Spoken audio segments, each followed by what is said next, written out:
Hello, everyone. What's going on? My name is Timpedia, and welcome back to the TNT podcast. It has been a hot minute, but we are back. I am still not in an office. Hopefully, next time I'll finally be in an office again.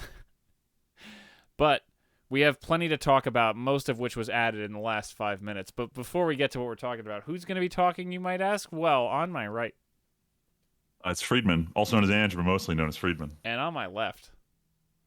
It's only Tyler, just Tyler. It's Tyler. And we're here to talk about a couple news stories, most of which are either really old or happened today, but let's go. Yeah, I removed the old stories. All this shit was breaking 2 weeks ago. Now it's like we're not talking. Yeah, but about it's this worth. now. You don't want to talk about those? I know. I don't want to talk about Elon any more than I need to. Hey, Elon, That- stop We can buying leave Twitter. this That's back it. on there. That's it. But Freeman, we've been Yeah. talking about Final Fantasy remakes.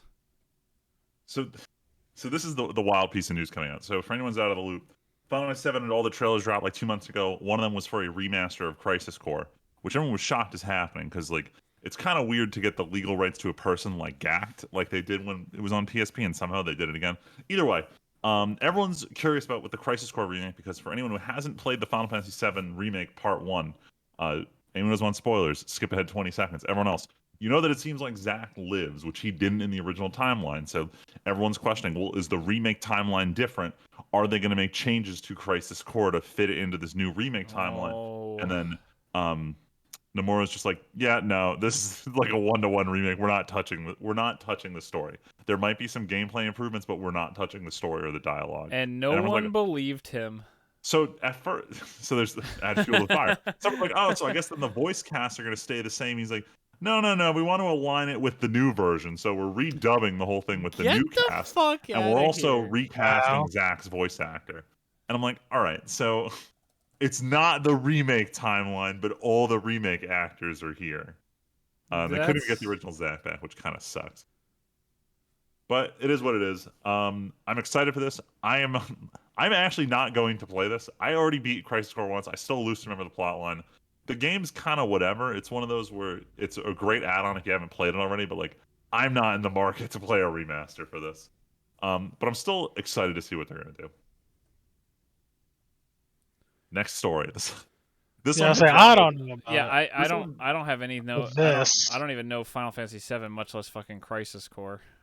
This is just Now, dumb though. I just don't give a fuck about any more price grabs. But this was funny. This whole Kojima assassinating the prime minister. That shit is wild. so this is the dumbest story I've ever seen. Like, so no, I want to clarify. This is a real story. So I've Rip Shinzo Abe. Assassination's kind of weird in the modern era. The point is, like there was video footage of the guy doing it, and he looks nothing like Kojima. But everyone is like, "Yo, I'm pretty sure Kojima killed the former prime minister." And Kojima Productions like comes out and tweets like, "We will not take this slander." And I'm sitting here like, this feels like someone made a meme, and now Kojima was like, "How dare they?" But I can't tell if it was like people actually accusing him or not to warrant this kind of like official HR written response from his company about it. So I don't know. It might be serious. It might be memes. I don't know. I feel like if enough, because the problem is if enough people say something, then it won't, especially something as serious as this, like whether it's a meme or not, they have to look into it, and they probably contacted him. No matter how dumb it is, like as dumb as the source was, it's like, oh, because especially the nature of like, because they had to go get him, and even if it was fake, like people are. I feel like they would come out and say like, "Yo, we have no ties to this. Like, we aren't. Yeah, it might just be like Whatever. we have to distance ourselves. We can't even be associated with a joke about a serious situation. That makes sense. Either way, it was a funny story surrounding an otherwise not so funny story. A funny meme layer to the onion of this story. Let's continue talking about sad stuff real quick. No, wait, hold on. I want to talk about the guns real quick. Have you guys seen the guns Wait, that So this the guy one that was made? used. wait, It's made I what? barely want to call this. I barely want to call this shit a gun. He basically made like an open-ended pipe bomb and used it as a shotgun. What? Yeah, bro. Yeah. No, that wasn't the only one he had. He had a bunch more in his house. Oh yeah, I heard they evacuated his whole building, so he just had like basically explosives in his apartment. What Yeah, the explosives, these homemade guns. Yeah, I should send you some pictures. It's crazy. fuck? I don't remember hearing this, but that's fucking wild. Yeah, this guy was a real scientist. Tim, I want you to imagine, for like, use your imagination. There's a country where just no one is allowed to own guns, but then you have people who are just gun nuts, in a country where you can't own any of this shit. Time to build. Yes, that's Time what to that's build. what they No, do. time to cook. Jesus. Jesse, we need to commit an assassination. Oh God, stop. Oh no. All right. On to other sad news. And this was actually pretty sad because this came right after we watched a movie we're going to talk about later, Skyfall. Monty Norman, the original composer all the way back to James Bond's Dr. No, who composed the James Bond theme, passed The away classic one. at 94. That's just That sucks. that's sad. I mean, clearly he's lived a long time, and I mean his legacy is completely secure. I mean, you wrote the Bond theme. Like every Yeah. rendition that's a variant is based on that theme still. How old was he? 94. Damn, that's a long ass time. I ain't trying to live to 94. Yeah, Oh for my real. God. I don't wait Facts, that facts, long for the sweet facts. release. Jeez. That's too fucking All long, right. bro. It's too Um, long. Ooh, I'm gonna steal a transition, even though I shouldn't transition off this that fast. You can keep know talking what? about the sad news, guys. No. You know what I want sweet release from? This fucking headline that makes me super sad. So, literally, as the podcast, Well, is you won't be starting, released because KOTOR's on hold. literal. Ha! I fed up You with understand this it. world. Tim, just read it. Just read what you want to say. Just ignore him. Yeah, Listeners ignore are good me. for you. Look, I'm just fed up with this world because I was checking for headlines, and IGN is just now reporting today that the KOTOR remake is on hold. Asper Media, the guys who did the ports to iOS and maybe the Switch port of KOTOR 2, I'm not sure, showed a vertical. Apparently, there's a report that they showed a vertical slice to Lucasfilm and Sony, and the response was for them to fire the art and design lead and someone else. And apparently, it had been announced that there was another studio under Sony who was going to be helping with this, or under the parent company of Asper. I closed the article, of course. Oh no, I didn't. Who was it? There was another company. Of course, IGN's website is a fucking disaster. It's taking forever to load. Another company. Where is it? Saber Interactive was apparently helping out, and there's rumor now. People are like, "Ooh, maybe it's moving over to Saber." But either way, a headline: KOTOR remake on hold. I mean, don't get me wrong. Part of me is happy because it's like, why are you changing? This is like Final Fantasy VII saying we're gonna radically rewrite the story, and Nomura's gonna do it. I mean, it doesn't bode well. I hope it works for you guys, but it certainly didn't feel like it was gonna work well for KOTOR.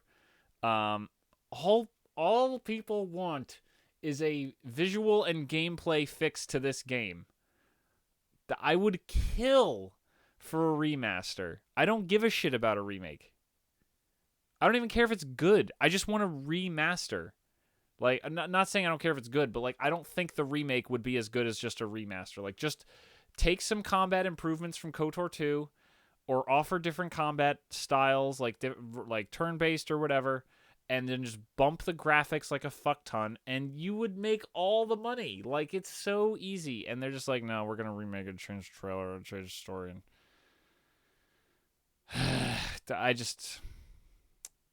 why is this so hard? It's not boding well. It's not boding well. Why is this so hard? Why is it? Do I bother saying the Miyamoto quote? Oh my god.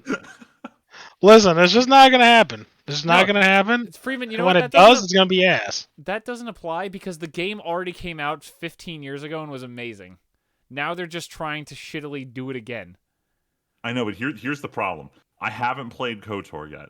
I hear a remake's announced. I'm like, cool, I'll play the remake, and I still haven't No. played KOTOR because Just of play that. the How original. long? But then it's gonna ruin the remake, because I already know what's gonna happen. Good.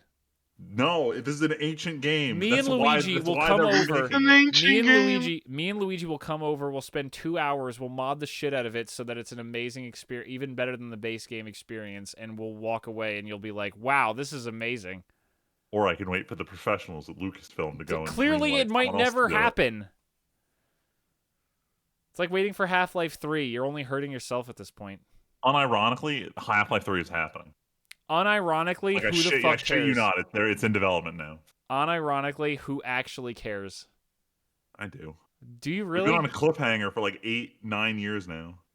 Why do I feel Longer. like that's been more like 15 years also? I don't remember It's when that crazy to came think. out. I remember the Orange Box like coming out when I was like starting college, and now I like am married and have a kid, and like still nothing. Speaking of still nothing, I guess I don't know. Yes, sort of still nothing. So for context here, so in the Fate franchise, I gotta bring it up at least once per episode. Fate Extra was a video game that came out on PSP, and then a bunch of sequels to it came out. Almost none of them came out in the US, and then suddenly like 2 of them came out on Steam out of order. So the Fate Extra sub franchise is kind of like not really that known outside of Japan, but it's huge in Japan. And the lead artist for that project, Wada Arco, had this exhibit in Tokyo this week. There's a lot of like Fate artwork that had never been shown off. You only see it there. And someone had leaked pictures of a trailer that was running at their expo of the Fate Extra remake, which they're the lead character designer for. And this is interesting because the game was confirmed 2 years ago when the company that makes Fate, Type Moon, announced the founding of their own video game studio, Studio BB. And this was the first game they were going to do. They showed off like a 30-second trailer showing the PSP shot for shot, but in like HD, 3D, looking pretty cool. Radio silence, nothing about this, and then suddenly a fully complete trailer is airing at the artist exhibit, and like no other part of their company is acknowledging it as real, even though it's very clearly real. And it's like, why the fuck did you not show this off to any of us? Like, this only got leaked because someone filmed this expo they weren't supposed to, and no one talked about it in any paperwork for the expo. So, weird marketing strategy. Either way, there were English subtitles on everything there, so it seems like this is definitely going to be coming out in English when it releases. But I'd wish they'd acknowledge that it's getting close to being done, or even acknowledge this game at all. Because this is another game where it's like I started playing Fate Extra, the remake gets announced, I paused the original because I'm like, well, I'll just play the remake, and then it just gets delayed for an eternity. That sucks. Yeah, so hopefully I'll be able to play it at some point. Or I guess reading, it's a visual novel, but whatever. I can't wait to read my video game. Well, this is the next group of topics is the opposite of reading. Who wants to read these comic books when they watch some cool shows and movies? So, as we all know, no one cares about comic books in today's day and age, other than as the preview material for various Marvel and DC movies. Hey. Did you read the beta of the new Avengers movie? Actually, they mentioned Secret Wars, and I'll tell you something. That shit was fire. So yeah, that's Secret Wars is pretty good. So before we get into any individual movies, Marvel laid out during San Diego Comic-Con happened, and there was a magic panel, but we're not going to talk about it because stickers are lame. Damn. But Marvel had their big panel. And they were like, hey, Phase 4, 5, and 6 are about the multiverse or the whatever. They're about all these high-minded concepts like the multiverse, the time travel, all that shit. It's all the shit no one cares about. Galaxy Brain sci-fi stuff. Yeah, all the Galaxy Brain stuff that's too extra for its own good. Apparently, this has been secretly the plan since, like, Loki, Doctor Strange, and Spider-Man kind of started this whole thing, and it's going to culminate in big surprise. Yeah, so the last movie of Phase 4 of Marvel is Black Panther, which we'll talk about the trailer in a second. And then there's so no Avengers movie this time. And then Phase 5 ends with Secret Wars, I think.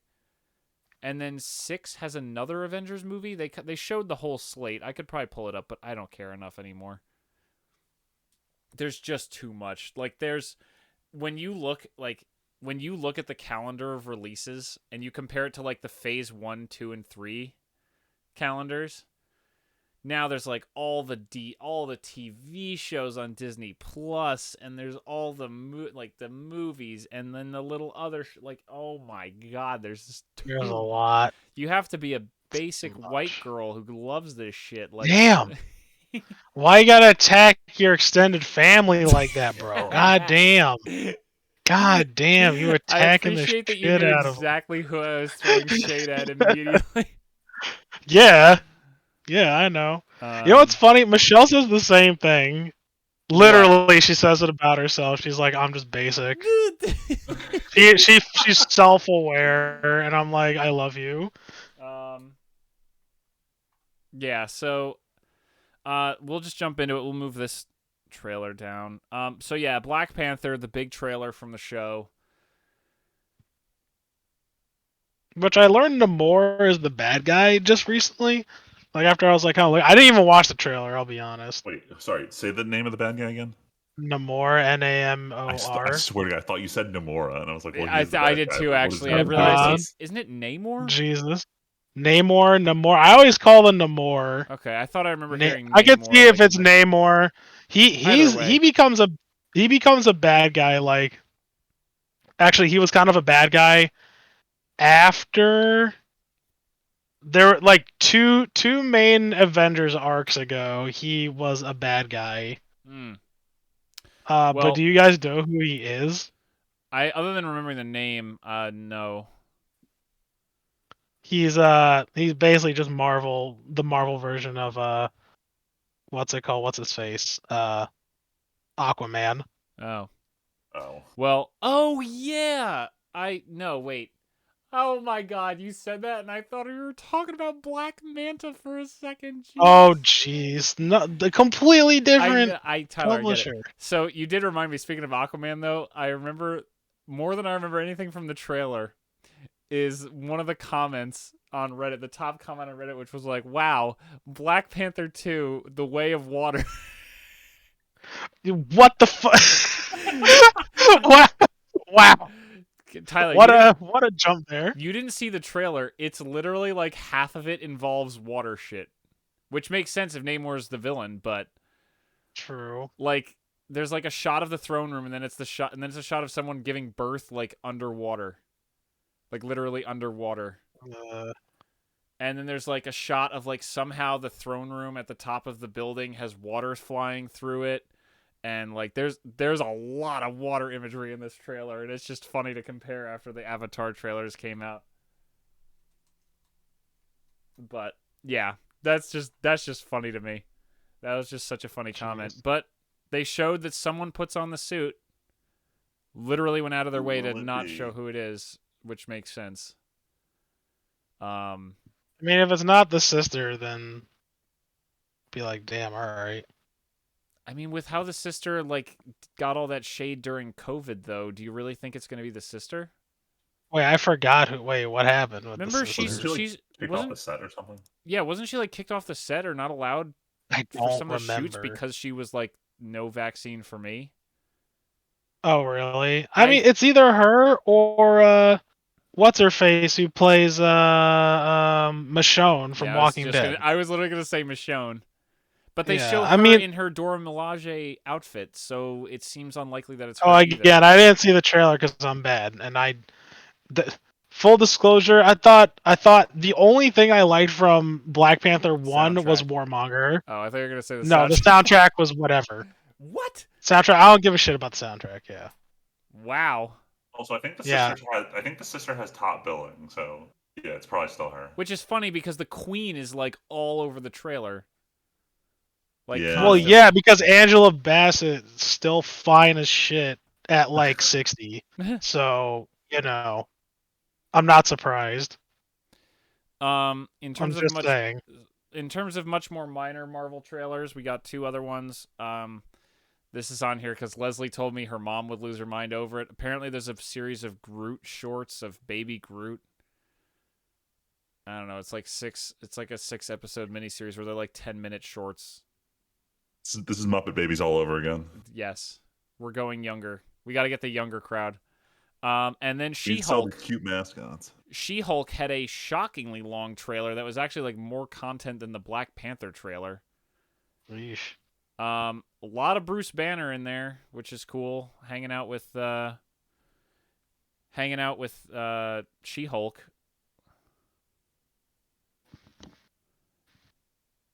Wait, who's Do playing we She-Hulk? care? Are you guys gonna watch this show? No, absolutely not. Realistically, that's what I thought. If I I'm can definitely watch not. all the Avengers movies without there even being a Hulk movie, I can get away without a She-Hulk movie. There was a Hulk movie, technically, though. Was it? There were 2. But are they? Sorry, I should reword my question. Are they canon to the MCU? Yes. Oh, they are. Even interesting. Yes. Never mind then. So anyway, actually, yeah. No, yeah. if there can be 2 Hulk movies I can skip, then I can skip Yeah. She-Hulk. At least I can't confirm the first one, but definitely the second one. The second one for sure. Because Edward Norton was supposed to be in them, and he's like, "Nah, fuck these movies, fuck Marvel." Big mistake. It's funny because Mark Ruffalo. Actually, most of these the talent that they got for these Marvel movies were like, they had like okay, like they were like mid-tier, like mid-high tier, like actors.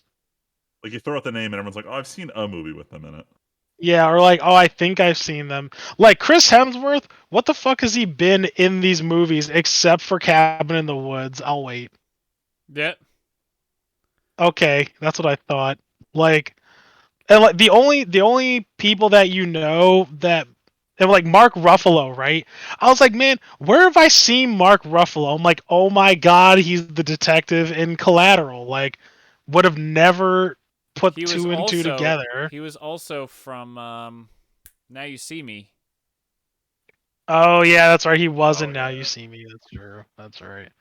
And then everybody knows Scarlett Johansson and Samuel L. Jackson, right? Like everybody knows them. Everybody else though, they were like they're more or less no names. Huh? Sam who?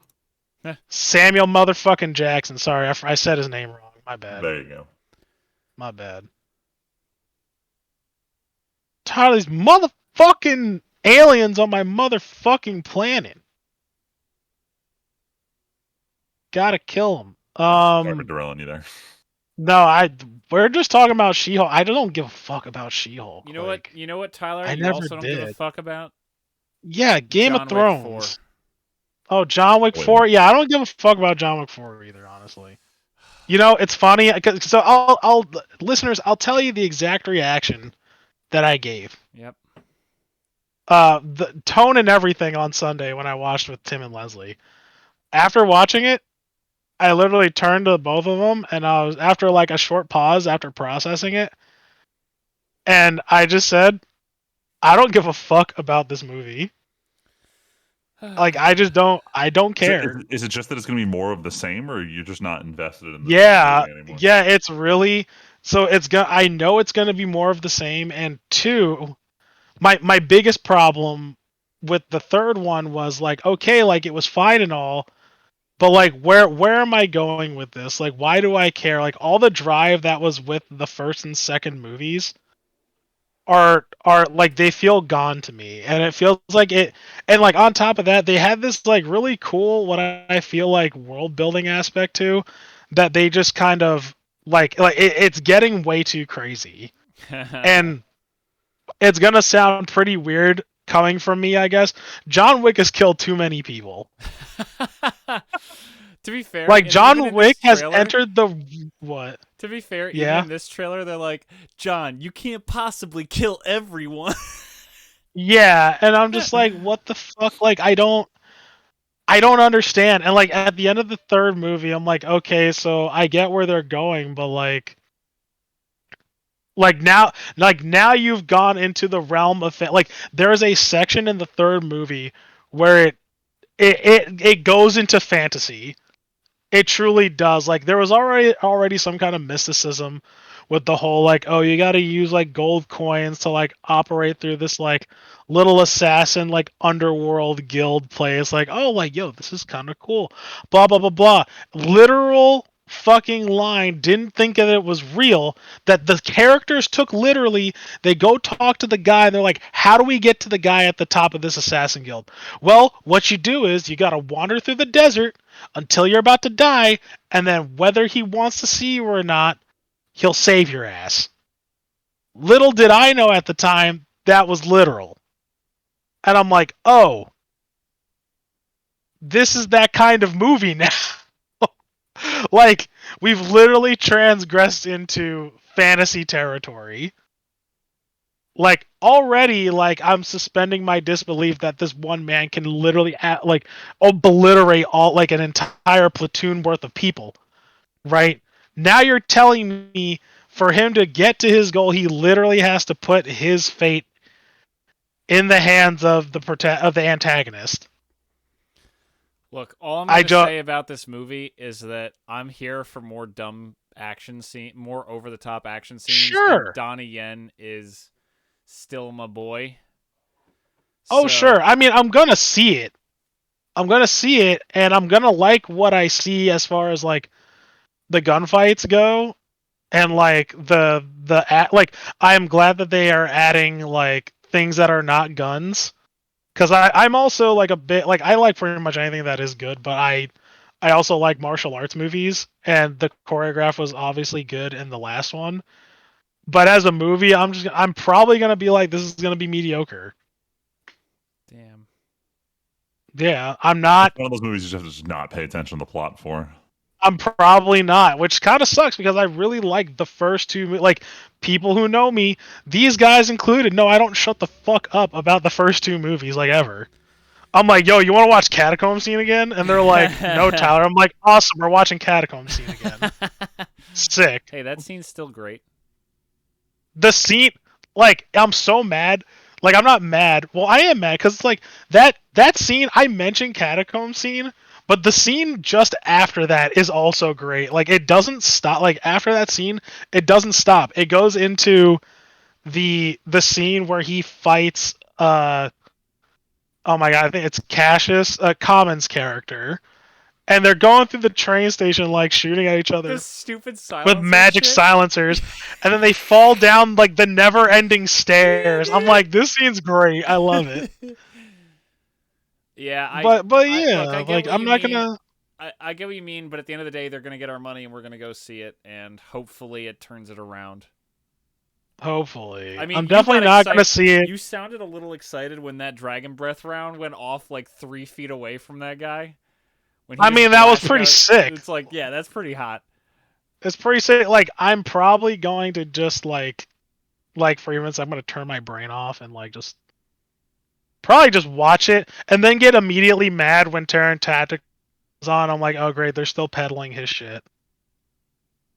Alright, listeners, just real quick note, Terran Tactical, you probably guys know, he's the guy who, like, did the comp shooting training with Keanu Reeves, and they got him to peddle all of his gun shit, like, in the movies. And, like, to a normie, you wouldn't know it, but if you're into guns like me, you tell pretty easy. You know. If you know, you know. Like, anyone who I know, like, who's, like, into guns who I've talked to, like, they look at the end of John Wick 3, and they're like, yeah, he wouldn't use any of this shit. Like, any of the guns that he takes off the wall that could obliterate these fucking guys. Like, okay, like, Lance Reddick comes out, and he's like, yeah, the STI 2011 Tactical with 9mm. It's like, bro, this is not what you'll be using. You're telling me these fully kitted out 100% armor guys, you're going to use 9mm, like, ballpoint rounds. Okay, bro. Have fun penetrating through, like, less than level 3 armor, please. I'm going to end my rant there. That's it. Tyler, it's time to rant again, though, because now we're talking about the trailer for the Game of Thrones prequel, House of Dragons. I don't want this either. Oh, I want this. What? What do you mean you want this? What is this controversial shit you're bringing onto the fucking How's this show? controversial? You guys liked Game of Thrones before season Doesn't 8, matter. right? What do you mean No, doesn't like matter? let's go back I to like liked 5 or Thrones 6. when it was good, and if the writers for this are good, I will enjoy it. It's that Who's the writers for simple. this show? You know what? That's a good question. Who's writing this show? I'm about to eat my shoe, folks. Game Pay Look, of close we attention. know it's not Thrones. D&D, so like We know it's not D&D because they're probably dead in a ditch they're somewhere. like We don't know where pariahs they are. forever. What's the name of this one? Game of Thrones, House of Fire Dragons. and Blood, House of. Fire and Why'd Blood, they I call don't it just Fire and Blood? Like what the fuck? Okay, all Yeah, I know, House of Tyler, the is Dragon. Leslie had watched that trailer with me and Val for the first time, and she pulled a Val. We're going to talk about what Val did in a minute, but she pulled a, this is wrong, this is wrong, this is wrong, all of this is wrong from the Fire and Blood book. Let's see. Ryan J. Condal. Wait, who read Fire and Blood? Leslie Leslie said read Fire and Blood? she said she read like all the wiki entries and summaries instead of it. I was about like, to say, there's no way. I know she didn't Okay, read yeah, Fire and that's Blood. very different. Let's see. What did this guy? Oh, get the fuck out of here. Oh boy. Producer writer for Rampage and Hercules. I've seen enough. Oh no, is it that, I've is seen it enough. that bad? Hercules. Yeah, the Rock Hercules that came out in 2014. Do you remember that show? the Or I mean movie? I try to get it out of my memory. Yeah, I that movie watched was the bad. Rampage He movie, did. but I don't need to know it's good. Oh my god. All right, what is it? What else has he got? He's got Wait, Logan's Rampage, like Run. the video game Rampage? Oh, Yeah. fuck, this is The gonna movie. suck. Yeah, the No, movie video game. the Oh, movie based on no. the game. Yeah. Oh no. So never mind. Tyler Freeman's gonna recant his statement. Well, no. So I'm still excited for this. Look, Tim. You've watched Jersey Shore. I can appreciate a good train wreck when I'm watching it. Nah, so this will you either be need to- good or no, it'll be no, a no, no, massive no. train wreck. Look, Game of Thrones was supposed to be good and turned into a train wreck.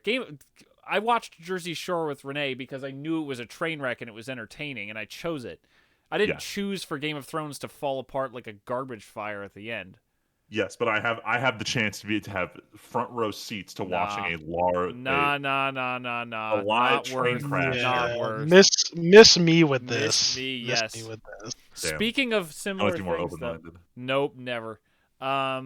There's too much anime to watch that's decent to watch this shit. Damn. Decent is a strong word. I know. Speaking of strong words, though, so I think I don't remember if I talked last podcast, but the first trailer had come out a while ago for the Lord of the Rings Rings of Power show on on Amazon. And for Comic-Con, they put out a second trailer. And Val's the big Lord of the Rings fan who read some of the Silmarillion, and she was like, "Oh boy, I'm pretty excited after the first trailer." And then the second trailer comes out, and she goes, I'm pretty nervous about this show now." Because she's going, like, the same thing with Leslie in the House of the Dragons. Like, there's a scene in the second Lord of the Rings trailer where this old man goes up to this kid. He's like, "Hey, kid, you heard of Sauron?" And Val just goes, "That's wrong, wrong, wrong, wrong." And, like, Well, see, a fucking loser like Val isn't gonna like literally how she's talking is me when watching Resident Evil. Like a loser like me isn't gonna like enjoy the show. Like I know she's not gonna enjoy the show, but I texted her. She's like, "But we'll see. We'll see." And then in the back of my head, I'm like, "Nah, she's gonna hate this fucking show." I mean, I don't have high hopes for it at this point. Like, it seems like there's a lot of money going into this, but Lord of the Rings is, like, I know it's one of those cases where I know it's more than just the movies, but it's so just wrapped up for so many people. Like, I'm one of those people who I've seen the movies so many times. I love them. I don't need more content that is, like, I don't give a shit where Galadriel came from.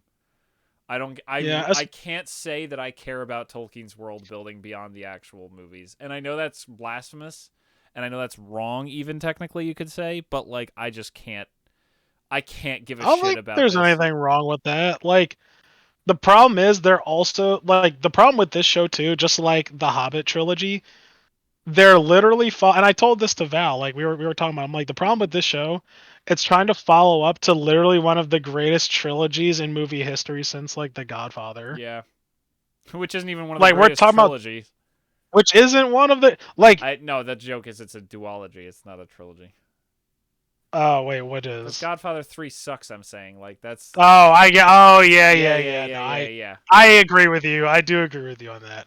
or even like Star Wars. Yeah, I would know. I would I'm just sitting probably here let like, me wait, is rephrase there Star Wars. I'm sitting here like, is there actually a Godfather 3? You guys just memeing? I don't No, know. there's totally a Oh Godfather no, 3, there but it's is. It's widely ass. regarded as way worse. Yeah, it's ass. Gotcha. Yeah, no, I rephrase my statement. I'll say since Star Wars, like I've never seen like especially around that time, like nothing has been that culturally impactful since Star Wars. Like when Lord of the Rings came out, like that was the movie, and then like of course Harry Potter, right? Harry Potter, Yeah. like, but like we're talking about like cinema, like people study fucking Lord of the Rings. Like it's one of those movies that literally is on like the shelf. Like if I were to say like what made up like early to mid 2000s movies, like I would show people this like these movies, because I feel like it's like it is important. Uh, and that's what it has to live up to. And people can call me a snob, and people can call me like, "Oh, Tyler," or like whatever. Like, I mean, it made a lot of money, and it turned a lot of fucking normies into nerds. So, I'm sure a lot of people got into Dungeons and Dragons after watching Lord of the Rings. So, Definitely. but we'll see. Unfortunately, I'm gonna give it a try, I guess. I'll say unfortunately now it's gonna be Stranger Things is the thing that just gets people into D&D these days. Yeah. Do you think now? Definitely. Do you think actually this is a good segue? Do you think that, and I think that this is with Stranger Things and like Wizards like big promotional stuff and like uh who else oh my god, what's his name? Matt whatever. Matt Mercer. You know what I'm talking about. Critical Role. Yeah. Matt Do you Mercer. think like they have made the big push for this new Dungeons and Dragons movie to come out? Just Um. such a ball of so who yes. cares? So yeah, Hasbro is they're in this Is it new Hasbro? era. I thought it was Wizards. Hasbro, Hasbro bought owns Wizards Wizards. of the Coast. Oh, Tyler, I only know this because it shows up on the Magic the Gathering Reddit all the time. Every time Uh-huh. Hasbro does quarterly earnings, Hasbro as a company is barely making a profit, and Wizards is like propping up the entirety of Hasbro between D&D and Magic. Yeah, I that's believe it. company. It's actually ludicrous.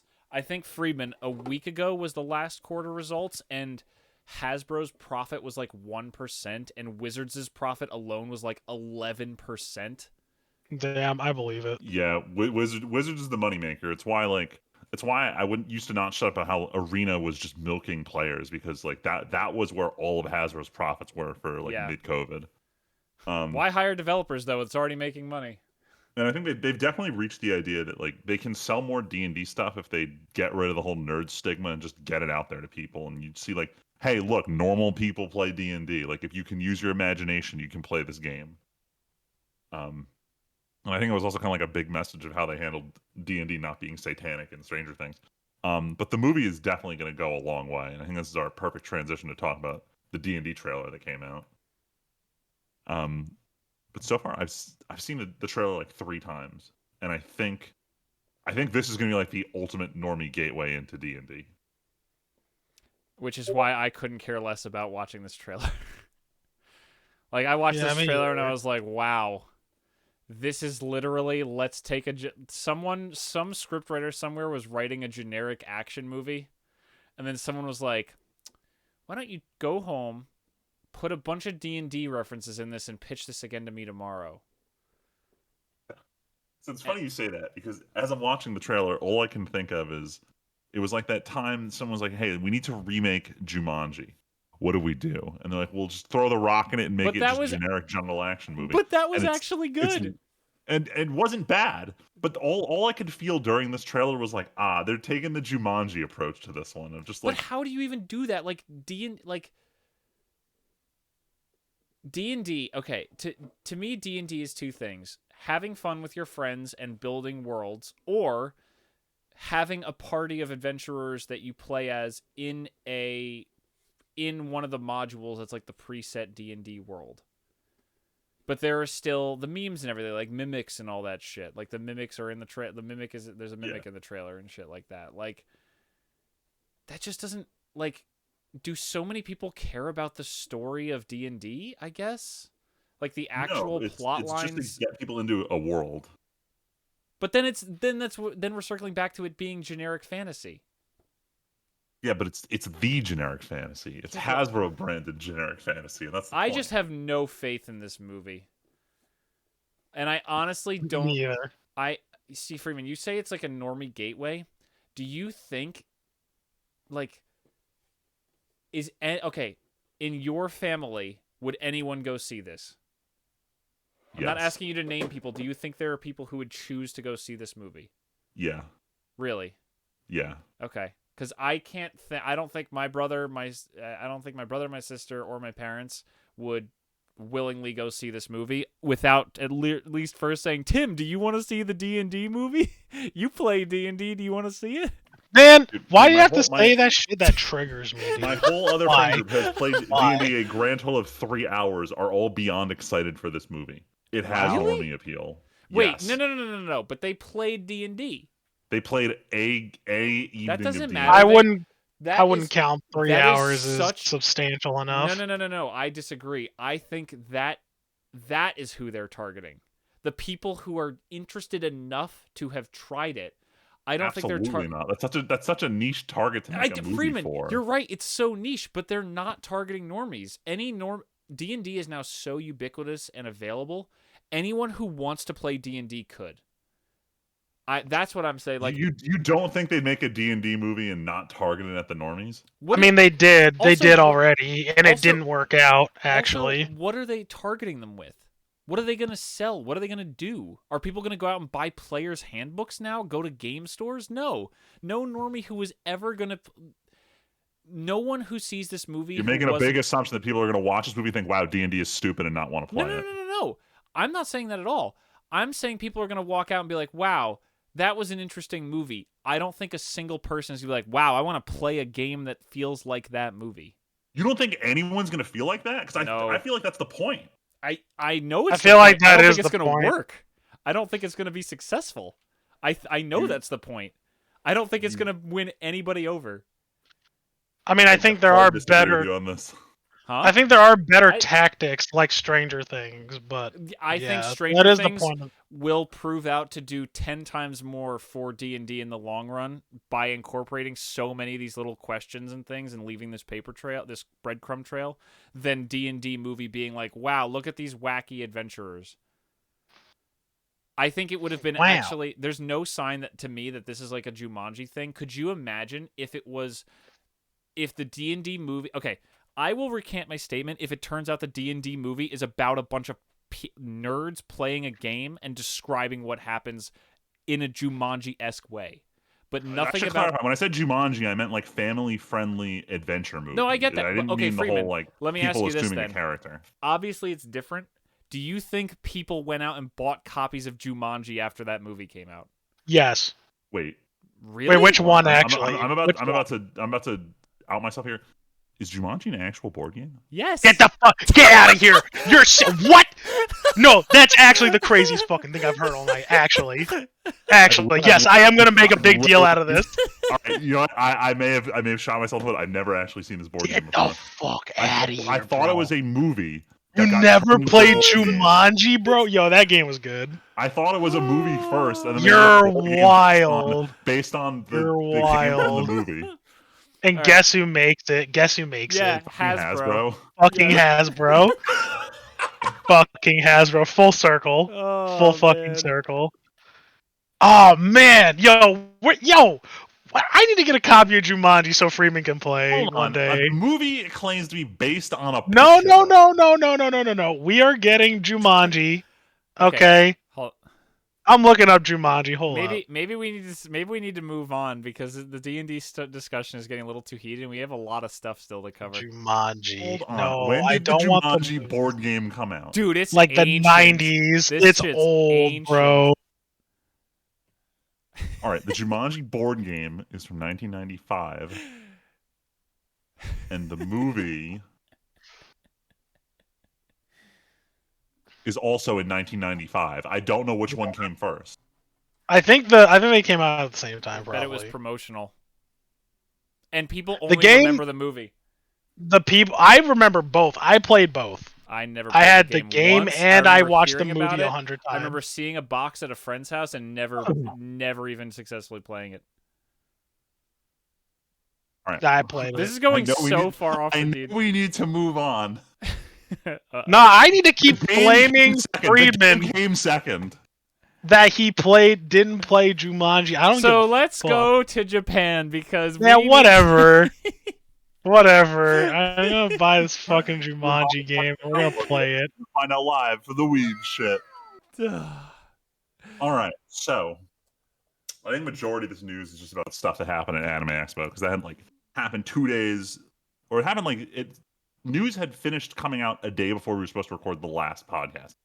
So first and foremost, Crunchyroll comes out. They're like, we know everyone's excited for news about Chainsaw Man, so we're happy to announce that we're going to announce more info about Chainsaw Man at Crunchyroll Expo in October or August. And I was so annoyed at this. Crunchyroll is just baiting us nonstop with this. They won't commit to a release date, and all this says is it's probably not coming out in October, which means the existing trailers, which claim 2022, are probably all inaccurate. We're not getting this till January, most likely.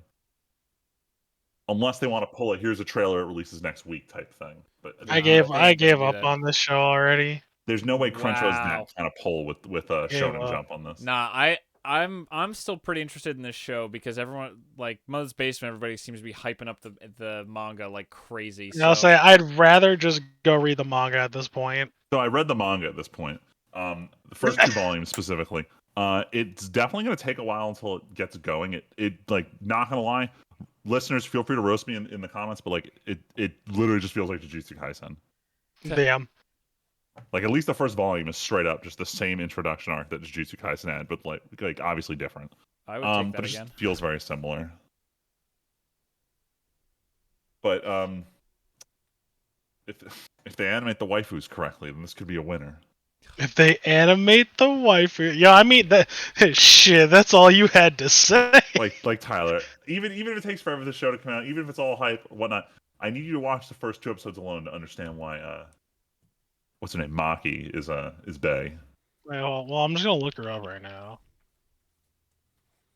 I'm doing this live. Freeman, what is solo leveling and why should we all care even though Crunchyroll wants us to? Yeah, right. That's also I want to know that. So Solo Leveling was a Korean novel series that got a manhwa adaptation, and that was really, really good. I've read the first 3 chapters or so just to get a taste of what the art looked like, and it was fun to read, and I wanted to set down for more. But I was kind of just low key waiting to see if we would get an anime adaptation, especially because there were rumors going on for like the last year or so. It finally got confirmed. It's 2023. It's really far out. We didn't get like any animation in the trailer. It was a lot of how do I put it? Like live 2D modifications of the manhwa panels. So it's the same art but like slightly moving. It seems like it's just very early pre-production, but it seems like they have a studio nailed down. And it's going to be, I don't want to say it's the next Sword Art Online, but it like feels like the whole, like if anyone watched Sword Art Online during season 1 where Kirito's the black swordsman, the beater, and he's off on his own just like leveling up solo. As far as I can tell, it's that same kind of energy. And then also it's A1 Pictures who like does Sword Art Online, so you know they have experience with this edgelord shit. Edgelord shit. But it's the timing on this is really weird, especially because we're doing the podcast today. But the illustrator for the manhwa died this morning. Oh, wow. So really unfortunate timing. He won't be able to see the release of this, but we are fortunate to get new solo leveling material in the form of this anime. So you gotta take the joy where you can. Yeah, damn, that does suck. All these creative people, man, fucking going. Dude, all we are is dust in the wind. All right, well, we're gonna keep going from that Anyway, shit. so speaking of dust in the wind, Trigun Stampede, the prequel anime to the original Trigun, got its trailer at Anime Expo. Wait, it's a prequel? Yes. Did you watch the trailer? I did. Nothing told me that it was a prequel. I mean, Knives is there, and they all look younger, and their hairstyles are different. But I thought it was like a retelling, reimagining kind of thing. So they're all a lot younger in the trailer. But it's meant to be a prequel. They haven't really hard confirmed whether it's different or the same universe exactly, but all we know is that the time That's frame what is I'm much getting at. earlier Like on than what I original Trigun covered. to me, it seemed like this was going to be like some reimagining alternate universe kind of take on Trigun. Let me see. Let me see if they confirmed any details since then. Either way, I don't know. I'm not really racing to watch this.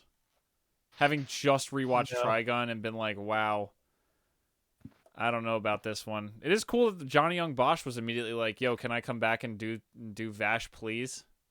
So I'm That's going to watch this one. Even though it's CG, even though everyone hears me shitting on CG anime all the time, I think Studio Orange is the one that's closest to figuring it out. And every time I watch something they do, it's better than the last thing they worked on. So I'm watching it just for the sake of seeing what's possible with CG, even though I'm not gonna sit here and pretend I'm the biggest Trigun fan. Um, but I'm genuinely curious because they're good at action scenes, and I still think they haven't figured out the whole idea of like how do you show a character talking without it looking ridiculous. Because if you watch the Trigun Stampede trailer, there's one shot where like Knives is like laughing at Vash, and he's just like trying to do the creepy deranged anime character face, and I can imagine how the face looks in 2D. I've seen it a million times, but seeing it in 3D looks like the dumbest thing I've ever fucking seen. And they need to like figure out what stuff that just looks fine in 2D doesn't work in 3D and shouldn't be attempted. And I want to see them learn it from this. Plus, I think it's only gonna be like 12 episodes, so I don't think it's that long of a commitment to put into one show.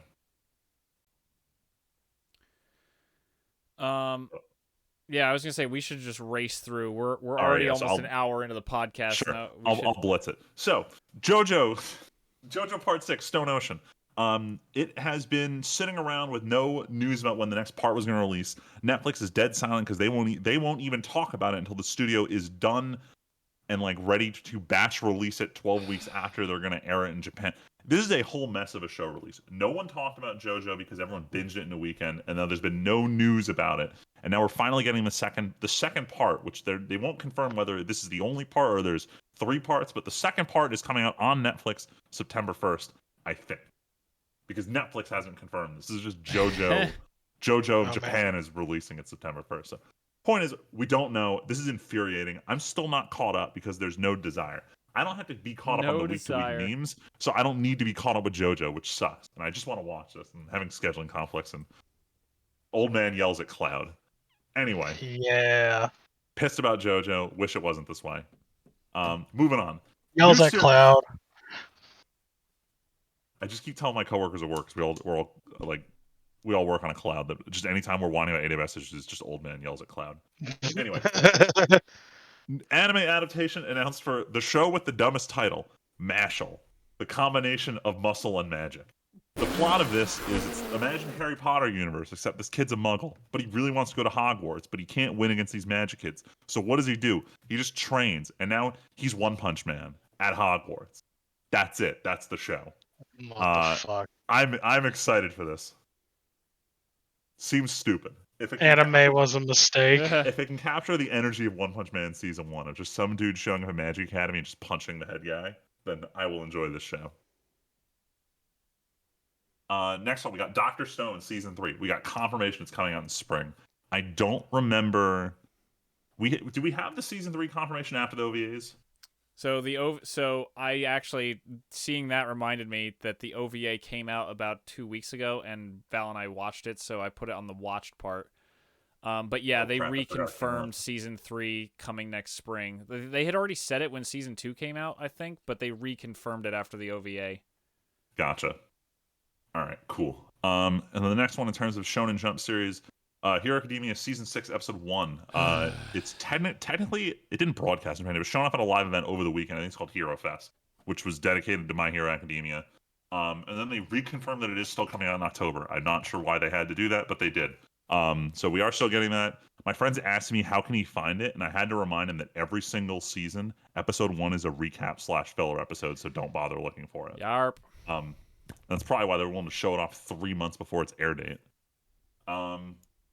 Moving on. So I'd already mentioned earlier about the Fate Extra had their Tokyo gallery for the artist, and Togashi also had his own gallery in Tokyo pretty recently. And for part of the gallery, he wrote up a couple different, I don't know if they were included in pamphlets, but he wrote some material related to his gallery, and one of them had to do with him like addressing what's been going on with his health problems. And the big thing that he really talked about is just that he had fucked up his back for a long time. Like he could not sit up, so he couldn't draw because he couldn't get up from laying down. And he went a little bit in depth about how, like, you know, when you're young, you think you can slouch over and whatever. And he's like, no, you can't. It will come to bite you in the ass. Be aware of this. I couldn't draw if I wanted to because of how bad it was. And I'm sitting here like, damn, now I kind of feel bad making all these memes about him not being able to work. But like, this is pretty serious. That said he's come up with a way that he can get back to drawing again, which is why Hunter x Hunter's coming out of hiatus.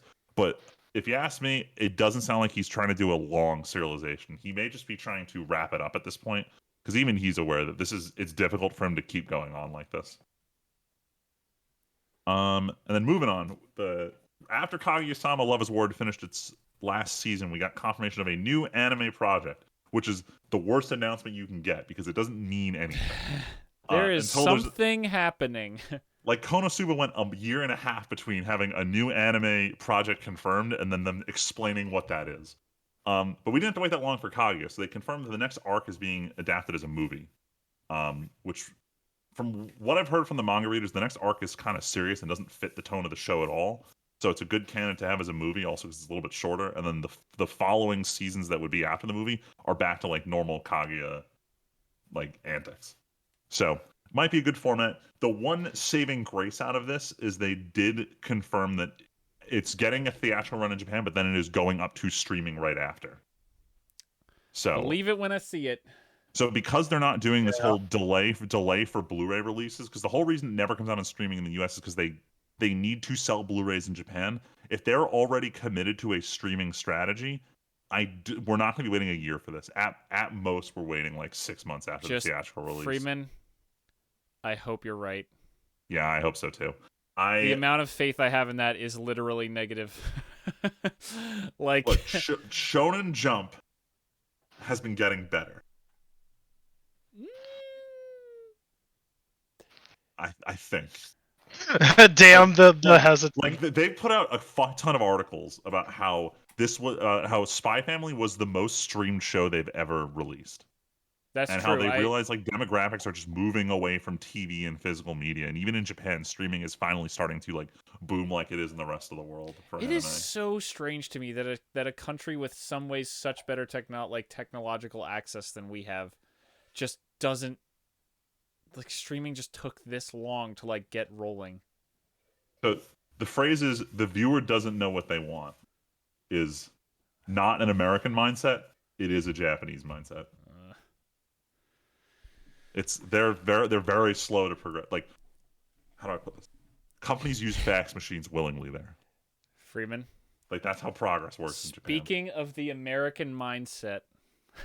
That's right. Everything's a fucking tournament. We need winners. It's the Super Bowl. Let's go. Let's talk about the Waifu Wars 2022 on Reddit, which it wouldn't have been done if we'd done the podcast on time, but we had to delay 2 weeks for various reasons. So. You have no idea how upset I was when I realized we wouldn't be able to talk about the finals or like the lead up to the finals during last week.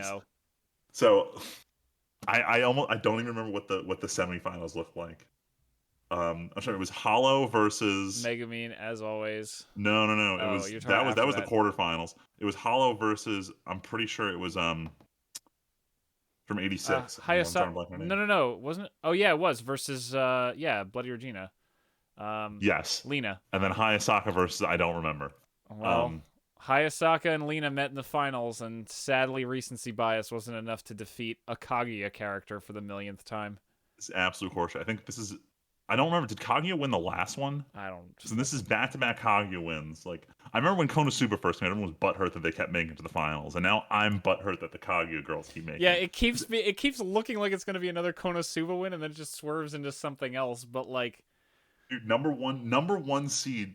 Aqua has been in top 3 seed every year since Konosuba started. Like, she's never won. And she's never won. Amazing. Look. Violet got knocked out right around when she seemed like she would. Lena making it pretty far is pretty sick. Lena making it all the way to the finals is pretty sick.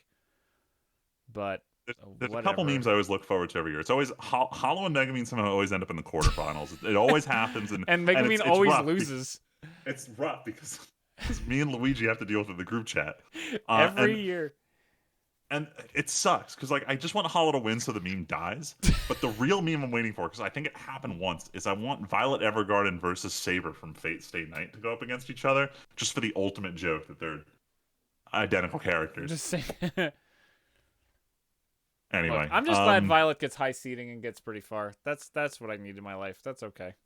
At the end of the day, it proved that I think everyone wants to scream out recency bias, but I think that the fact of the matter is a majority of active weebs are just newer weebs. Yes. So they just haven't seen the classics, and I think that just with the release Dude, cadence honestly, of anime I these feel days, like I'm gonna say people something don't bold. watch the classics. I'm gonna say something real bold. It's a miracle that Hollow makes it as far, like so crazy far, without like being that new. So we got one last Hail Mary because season 3 of Spice and Wolf is coming out next year. Oh my God. So hopefully, if the production quality is massive enough and they make some kind of gateway in Not that good people enough, can understand what's massive going on. enough. Yeah, because just a whatever season 3 is not gonna revive Hollow. Like she needs this to Revive be Hollow. like She made it to the fucking semis. then this is it. This is the problem. Is I don't think I'm like stumbling over my words here. It's rare for a finalist to make the finals again.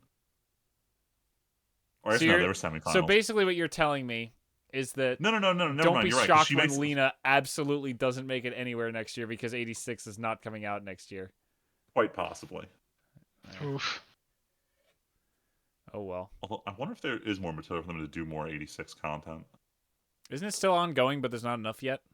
I think so. The question is how far out are they, and is it a reasonable time frame for them to do something else? Because Or do they even want to? They ended at a pretty good spot. It depends, honestly. Like I said before, it all boils down to what they want to do with the IP. If this is one of these like forget it, we promoted the books, we're good kind of approaches, that'll be at the end of it. But if like Speaking of long dormant IPs, oh sorry, it's such a good transition. I'm gonna totally reorder one thing here. In the watched and played, me and Val watched the first episode of Devil is a Part-Timer, the show that has returned after 9 fucking years. Yes. Wow. Val remembers none of this show. I only remember some of it. Yeah, I turned to my buddy Dave while watching episode 1, and I'm like, "Hey, do you remember who these characters are?" And he's like, "I don't remember anything." I remember these. We watched it legitimately I do 10 years remember ago. some of these characters. I like couldn't remember who the neighbor was at first. I was like, "Who is she, and how is she related to these people?" But the quick 20-minute trip down the wiki reminded me of what was going on.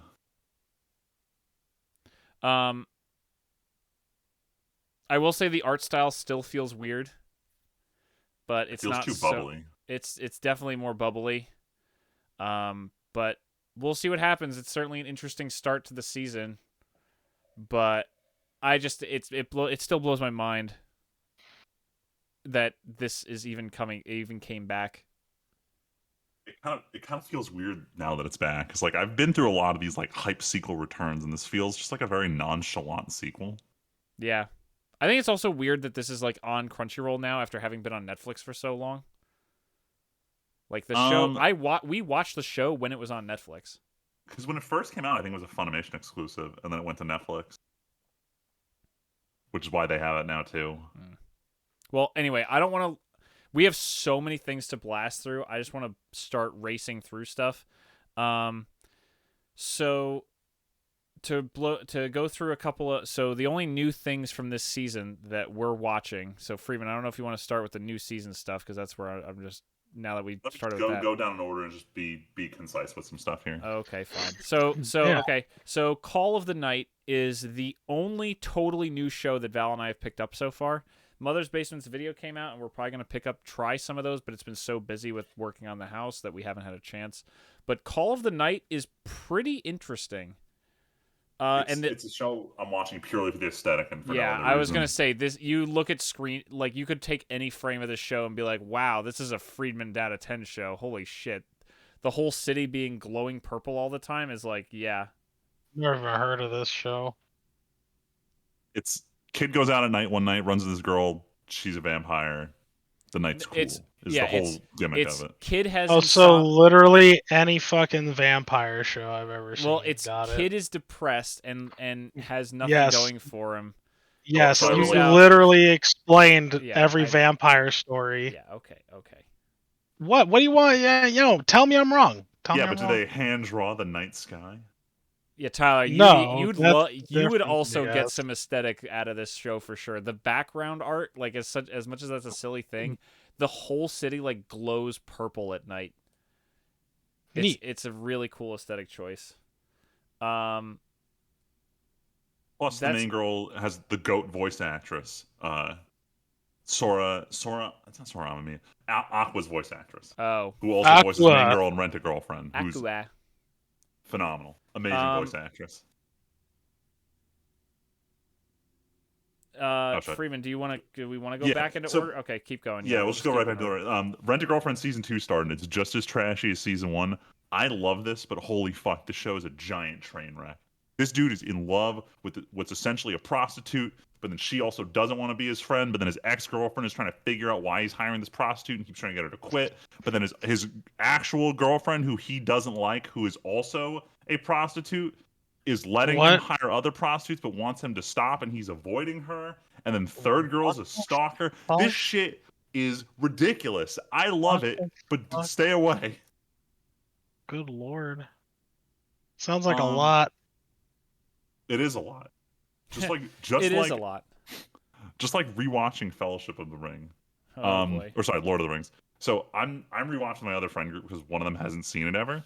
And I already talked to Val about this, but this is so much better on the rewatch. Like I didn't put 2 and 2 together that once I already know what's going on in the movie, I can just start paying attention to details in every scene. This is immensely better when you already know what's going to happen. Yep. Like I thought I was going to be bored out of my mind. I'm looking forward to rewatching the second movie on Friday. Now I forget, are you watching the extended cuts for this or rewatching the theatricals? Rewatching theatrical. Okay. It's sad that your second showing isn't that, but you're showing it to someone new for the first time, so I totally get it. Like I said, that's why we watched it with you like that. Yeah, same idea. We weren't sure if the person was going to like this, so we're like, let's not lock them into the long one. Let's just show them the original. Like I said, it's like the same rules as like The Office, Parks and Rec, and Lord of the Rings. There's like some rules that make things easier to watch, and Lord of the Rings is you start with theatricals, and like you're saying, the only thing I'd say, Freeman, is as much as you're enjoying that, you'll even enjoy more let me back up. If you're enjoying just rewatching, you will even more enjoy watching the extended cuts to get those little filler scenes that add a little bit of context and fun to all the stuff you now know is going to happen. Gotcha. And you'll go, wow, I see why this was cut. Thank goodness I get to watch it on this viewing. I get that. The question is, how long is it going to take me to finally get around to the extended editions? Yeah. Speaking of how long is it finally going to take you to get around to things, Crunchyroll finally got around to putting out a season of Shield Hero called Shield Hero number 2, and boy, oh boy. Season, because we still have one more in the pipeline. Boy, oh boy, did they announce this shit way too early and make everybody way lose interest, and this season is way less good. Damn. I know we had talked about how the final arc is supposed to like redeem this season, Freeman, but oh my god, it is like... This is just less interesting isekai as soon as we lost the main plot. And I get we needed to evolve beyond it, but like this was not it, Chief. Like I still can't get over the fact that like they lose their whole premise. They have a bad arc, and then the way to patch it up is like just isekai them a second time. Just isekai them again somewhere else. Just restart it, make it fresh. And for like one episode, it was fresh. And then suddenly he collects all his waifus again, and it's just as shitty as it was before. This show declined. Yeah. Well, I'm glad how I scored the original. I wouldn't go that far. Glad you guys did this, so I didn't have to bear witness. Yeah, you don't have to. Don't bear witness. Don't witness me. Don't bear witness to the show. Whatever you do. That's unfortunate, because man, I really like that first arc, like everybody else. I guess it was that first 3/4 of season 1, and even the ending was good to pretty good. Like, and this whole spirit tortoise shit, and like everything is solved immediately. Like, Freeman, was there any tension? No, everything Tension? everything gets resolved in the episode it's brought up in. And like, Well, my except for biggest... like Philo disappearing, and then you're like, wow, Philo is in a rough place. Yo, low-key, the show is so much better when Philo is missing. Oh yeah, Actually ridiculous.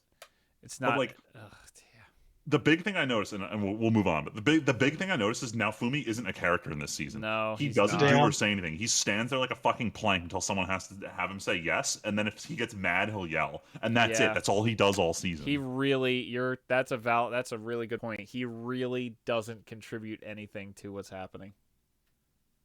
How's the main character not contribute to what's happening? Because he's so wrapped up in the on. party of waifus that like all it is scenes of them doing things where now Fumi just grimaces in the corner. Well, glad I didn't start it. Yeah, it sucks, but yeah. Unless season 3 comes back and it's the greatest fucking isekai ever made, we'll never know.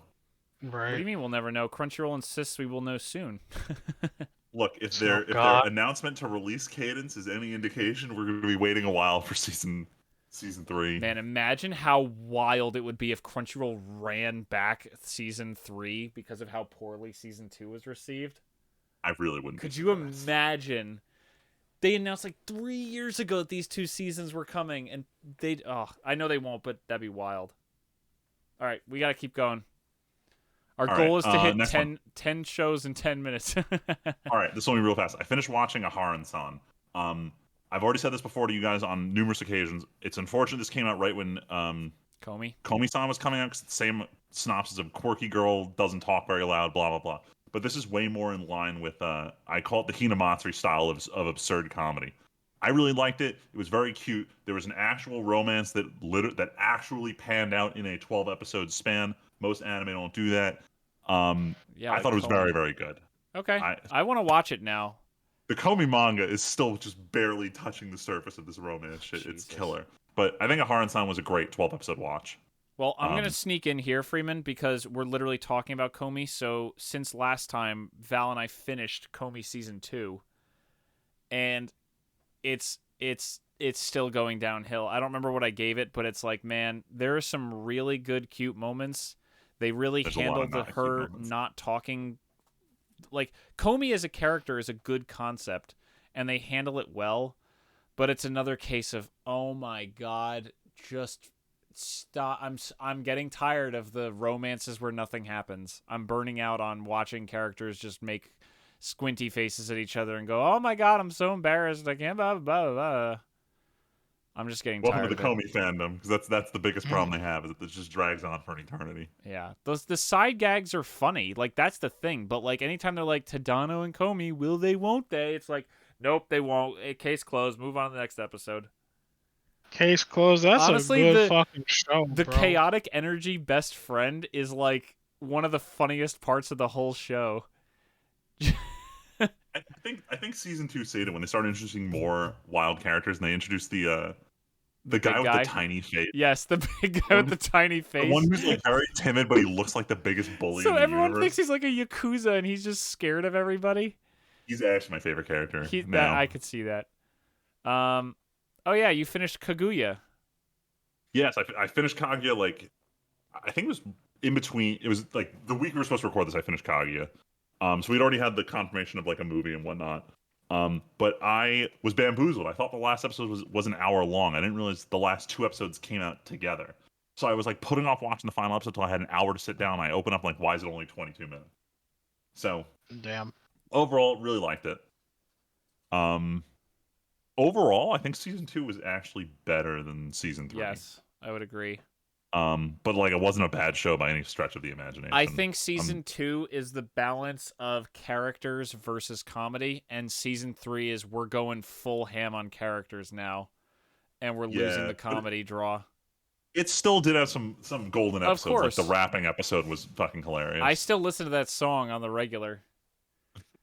That, or not that song from the episode, the song from the ending, the like super produced version with that crazy custom ending. Yeah. That's on my anime playlist on Spotify. can't get over the ending animation they picked for the show just being basically like its own Gundam series. But actually, though, the greatest thing about this season is the return of Overlord, because holy fucking shit, am I fucking enjoying Overlord being back. All right, I have one question about it. Yes. Is the production quality better than previous seasons? They are clearly still using the same models in some places. Oh. But we haven't seen a big battle yet or a huge, like a crazy crowd scene yet, so I can't tell you. But everything that has been on screen, there hasn't been a battle yet. Like, episode 4, which came out today, and I wanted to watch before this, but Val was napping. I might try to get off this as soon as we finish the podcast and literally go watch Overlord. Watching Ainz stroll around, watching all the characters from Nazarick. This is another case of Val didn't remember, but I fucking remember all of these characters. I'm like, oh shit, look at the Emperor. Look at these people from the Slain Theocracy. Look at all the denizens of Nazarick. Like, I'm just loving it. And episode 4 looks like it's going to be a banger. Episode 3, I was laughing my ass off. I'm like, Val, I don't know what's going to happen, but I bet Ainz is going to walk into this conversation he shouldn't be in and just scare the shit out of everybody and make it look awkward. And boom, was I right? And it was so good. The Freeman, I feel so bad for the Emperor. He's got such a raw deal. It sucks. I feel bad for the guy. It's terrible. It's fucked up. But man, I'm just enjoying Overlord being back. This is a pet show, and it's doing everything I want. It's the scheming, it's the characters, it's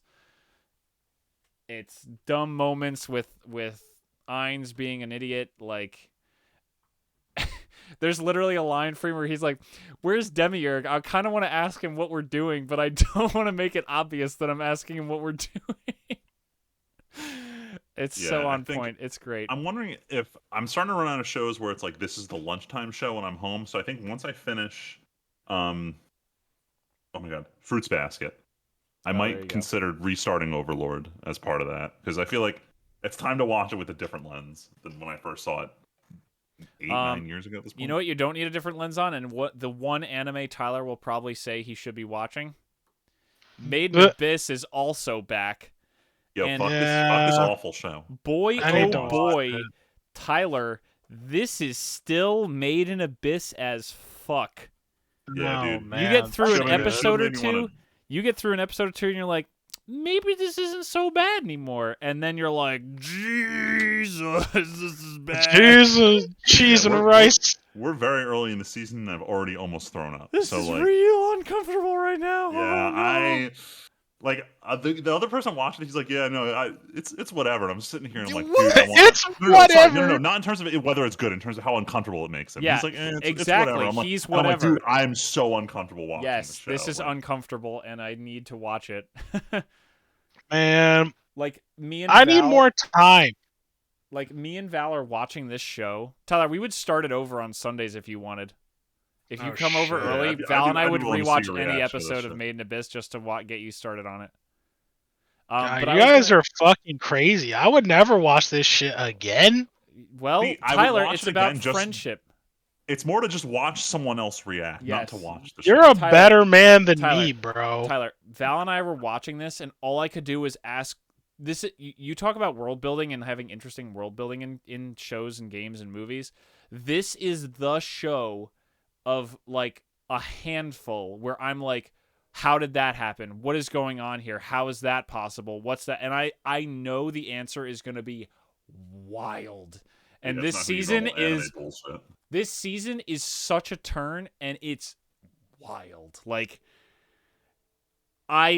you watch what's going on, and you're like, I don't understand a second of this. And I don't know what it is. This show feels like an adventure.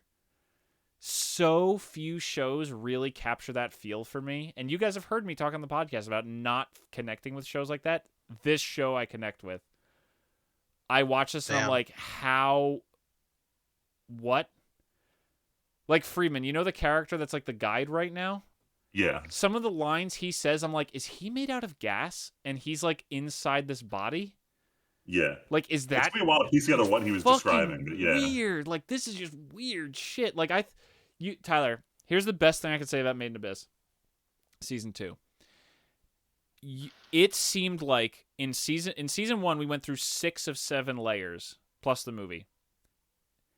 I thought that meant we were going to get like a half season and then be done. Mm. Instead, it's like time to spend an entire season in one layer. Damn. Which I didn't even think was physically possible, but we're gonna do it. Like that's where we're at with this show, and that's the best I can say. It's just interesting enough that like I kind of want them to spend the whole season here. Like, yes, partially because there's actual characters here, which is so radically different. But anyway, I don't want to get too into it. Tyler needs to watch it. If you liked Made in Abyss season 1, why aren't you should already be rewatching? Fuck, bro. God damn. And then I mentioned before, Dr. Stone had its special episode introducing the captain character, Ryusei or whatever his name is. That came out. Freeman. Just one episode? Yes, it's one episode. It's like an hour long. Shit. This is a baby season of Dr. Stone. And it is like the shot of this show you need to be hyped for season 3 again. There are great moments from all the cast. There are hilarious moments. Everybody gets to flex a little bit. We get to establish a bunch of minor B tier like concepts like money. Money gets established in this show because money didn't exist before. Commerce, let's go. And like, wait. What? Hold on, if money exists, that means outside civilizations. Well, all right. Let's not get too carried away. We're only introducing one new character in this, but gotcha. money as an idea is made to exist. But like everybody gets their little bit of limelight. Chrome shows off a bunch. Like there's cool stuff in this, and it makes me really excited for season 3. And I will say, I think I told you this, Freeman. This isn't really a spoiler, but they well, no, I won't even say it. It's just a music choice. What they use opening one. All right, they do, those like quote unquote epic covers of songs on YouTube where they have like a whole orchestra doing it. Yeah, they literally have an orchestral like Burnout Syndrome's made an orchestral version of Good Morning World called Good Morning New World, and it hits pretty good. Gotcha. So I've been listening to that. I've been listening to that version the past 2 weeks. But yeah, it's more good Dr. Stone. Dr. Stone's still fun and still another pet show that I love. And this was a great episode. Me and Val had a ton of fun and are eager to watch season 3. Oh, God, I had forgotten about this movie. Tyler, you and I have both seen Thor: Love and Thunder. Yeah. And it's love and okay. Meh. Yeah, it's very meh. I could go on for a lot, but I'm not going to. I basically just think it's meh. It's not like it's as the kids say, it's mid. Like actually. Pros: Christian Bale kills it as Gore. Yes. He is creepy. You get that fanatic turned like psycho vibe. Super good out of him. And I'll say this, I told you, I had no idea he was in this movie. Tyler, went into this movie. When you came over on Sunday, you're like, wait, this was Christian Bale? Yeah, I'm like, what the fuck? And I'm like, yo. And then his whole opening act, I was like, dang, like, he's kind of killing it right now. And like the whole movie, I'm like, damn, like he might be the best thing about this movie. Like, yeah, another case of like, man, I wish the villain had more than a movie. Yeah, he was good. But he was good. But other than that, like, there's some good stuff here. Like I said, the shadow fight is visually one of the most interesting fights I've seen in Marvel. It's very comic book, very artistic, very animated, and it feels. I loved that fight. But like some of the CGI is weirdly wonky for a Marvel movie. Fucking Axel's head was so terrible. There's an astral projected head. I can't because it's literally the worst thing I have seen in a big budget movie like this. Like, oh my god. Like one of the kids from my school. Describe what the issue is here. So someone is astral projecting their head to Thor to give them a message. Right? And literally just imagine like a corporeal face just looking at you, and it looks like it belongs in a fucking PBS special, dude. Freeman, It looks terrible. It's like the kid put on a green screen suit. You put him in a green screen room, and then put the floating head in front of Thor and put like a transparency filter on it, and that's about it. Oh boy. Yo, I literally could look up special effects and do a better job the next day. The thing I'll say most about this movie, I gave it a 3.5 on Letterboxd. Tyler gave it a 3 out of 5, not 10 like my anime list. Yeah, out of 5. Yeah. I think this is Ragnarok trying way harder and noticeably trying way harder. Like Ragnar for like it I think everyone hearing this can understand what I mean. Some movies feel effortless and some movies feel like they're trying way too hard. Ragnarok felt like it was effortless with its balance of humor, action, and all the dialogue and everything. This feels like it's trying really hard to be funny really all the time. And it felt to me a little grating. Now, I will say everyone I was with, Kay, Val, and my dad, all gave it higher marks than I did. I think all of them said they were around a 4. Because they're basic.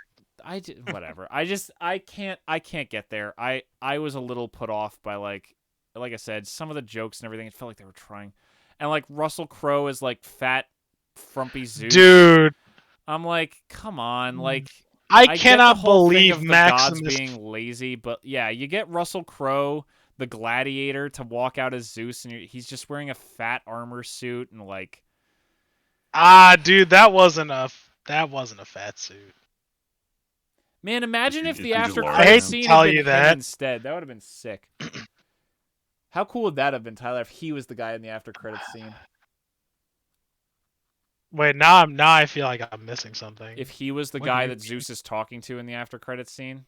Oh yeah, that would be. Literally would have been like Gladiator again, but like whatever.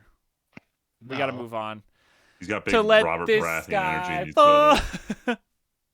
Yeah, Oh, to we're better there. move. James Bond section. Yeah.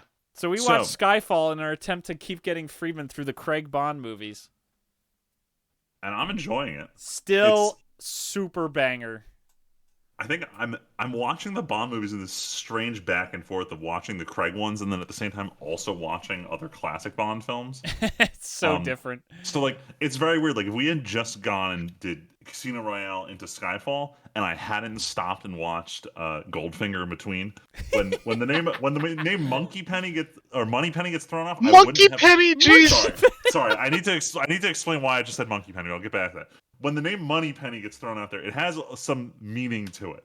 The reason I said Monkey Penny is because growing up, I used to play humongous entertainment games like Putt Putt, Backyard Sports, whatever. And there was a game called Spy Fox, and they parodied Bond all the time. And there's a character named Monkey Penny, who I didn't get her name until I watched Goldfinger. I'm like, oh, this was all just a Bond reference. But I can't get that old name out of my head, and I keep wanting to call her Monkey Penny, even though it's Money Penny.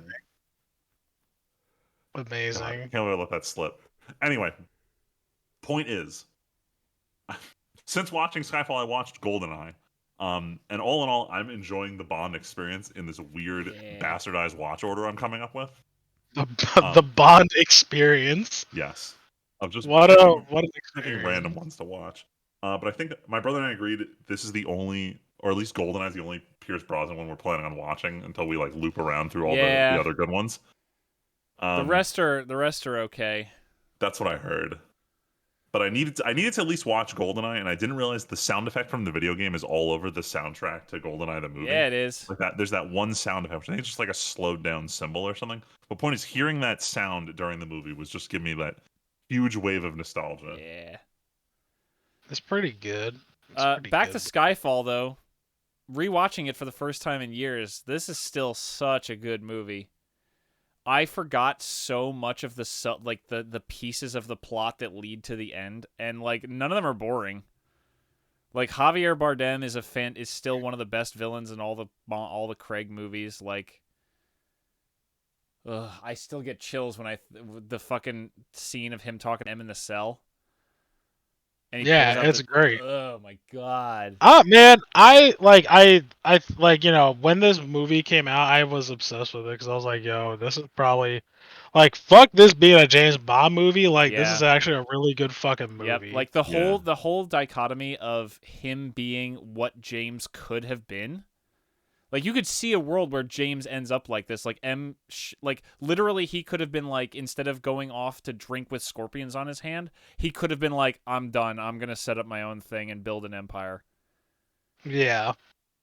Like literally, Javier Bardem is like, "Yo, I got fucked by M. I'm gonna take it back," instead of James being like, "I'm donezo."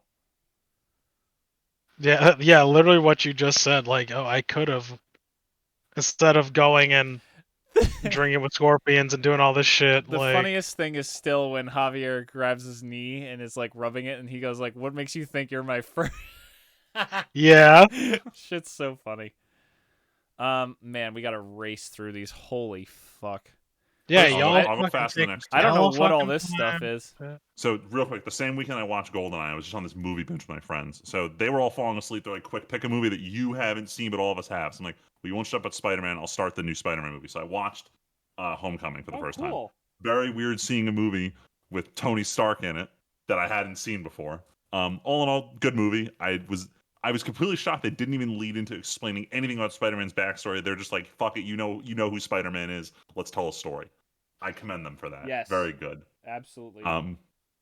Excited to watch the rest of them as I low-key attempt to catch up on MCU shit, even though I know I'm not going to. You also didn't other movie track it I- on Letterboxd, Freeman. How dare you? Did I not? Nope.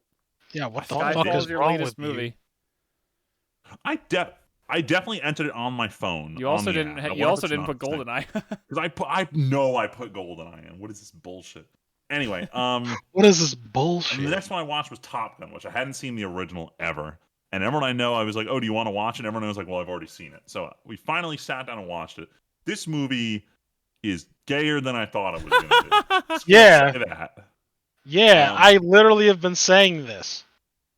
Yeah, but I can't take you seriously because you call everything gay. I should've But I taken was seriously on this. serious when I said that this movie is gay as fuck, my guy. Like, I was serious.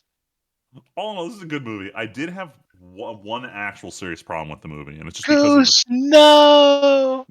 okay, I had two problems with this movie. The second one was that it's just due to the nature of how they had to film the airplanes. I felt like as I was watching, I had a hard time following what was going on in the airplane action in a given scene. Oh And yeah. So it made it like during these extended flight scenes where it's just kind of like I'm kind of uninvested because I don't really know what they're doing and I'm waiting for someone to explain what's happening. But other than that, it was good. I imagine with the sequel, just because of how filming techniques have evolved and they can actually A, film airplanes, and B, they can just use CG if they really need to. I'm willing to bet it's easier to follow in the sequel, but I haven't figured out when I'm going to watch that one. All right. Yeah, I didn't like Top Gun really that much either. My buddy, I think I've told you guys, that movie is the reason why he joined the Navy Oh. in the Mission first accomplished place. with that movie then. Literally, and when I'll never forget. He's like, "Tyler, you haven't fucking watched Top Gun, and you love '80s movies." I'm like, "Yeah." Well, I was in the middle of a Western binge at the time, so I was watching a bunch of Western flicks, literally almost all of the. I almost said Quentin Tarantino. You guys know what I'm talking about. Oh my god, I have a stroke. Anyway, whatever. I watched it and I immediately texted him because he was back in Arizona. I was watching it in New Jersey at the time. I'm like, I literally texted him, "You joined the Navy because of this movie?" Yeah. And he calls me super offended. He's like, "Nah, bro, it's fine." I'm like, "This is the gayest shit I have watched." He's like, "Dude, it's not gay." I'm like, "What? You were gay like this on the fucking boat too?" And he was God like, "No, that's damn. fine." Dude, I was tearing him up, dude. You Was ruined ripping this him up. man's life choices. I did, because I think everybody told him the same thing. God damn. Wow.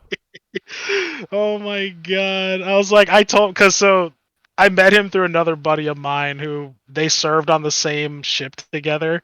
And I was like, "Was this about Nick and you fucking flirted on the boat all the time? That's how you guys met? Don't ask, don't tell." Damn. Oh, it was good. Yeah, it was great. We fucked with each other. It was funny. But yeah, I was like, and even my buddy, our mutual friend, we agreed. We're like, Top Gun wasn't that good of a movie. I think if it Um, just wasn't so overhyped, I wouldn't have been disappointed. is the rest of Yeah. this stuff all you, Tyler? Yeah, this is all me, All right, dog. let's go. It's Tyler time. Yeah, it's me. So I finished a few things book wise. I read the second book with Michelle in the Founders trilogy called Shorefall. Really good. It's the continuation of that of was it to Foundry side. It's the whole book about runes and everything. It's pretty neat. Um, and then I finished the third and final book of the first arc of the Mistborn series called Hero of Ages. Man, Like a Zelda title.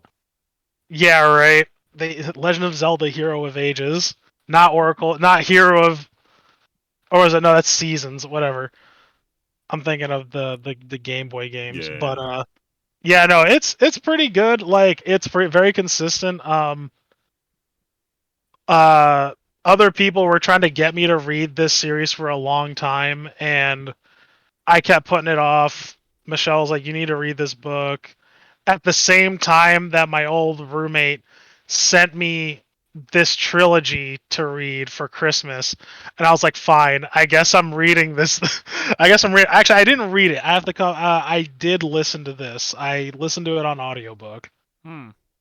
Yeah, so I've been trying to maximize my time because I'm like, man, there's a lot of shit I want to read, and not enough time for anything. So while I've been driving, I've been listening to audiobooks that I haven't had the time to read. Oh, cool. Yeah, so I've been double dipping.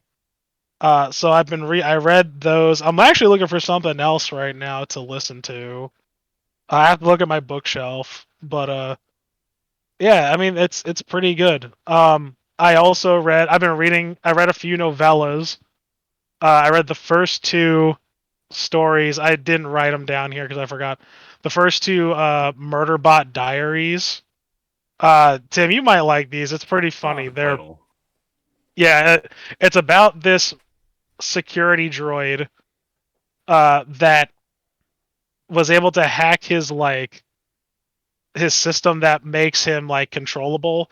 So now he's a rogue robot, and he had he's like, yo, I want to kill all these people that enslaved me, because like he has the memories of when he was enslaved, but he's like, but if I kill everybody, then who's gonna make movies and TV shows that I love watching? Huh. That's literally how he spends his entire time, just watching watching TV shows, especially soap operas. Oh, cool. So he's like, I need to integrate into society, but I can't do anything else. So I'm just gonna keep doing the same thing I've been doing, be a security robot, but try to not give myself away that I'm a robot. It's an action comedy, sci-fi. Michelle got me into Interesting. it. It's funny, and they're super short. They're novellas. They're 100 pages a pop, so it's easy reading. Hmm. I'll Yeah, take a look. yeah, you should if you yeah. Um, and I can send you the full title with the authors and all that later if you want. Cool.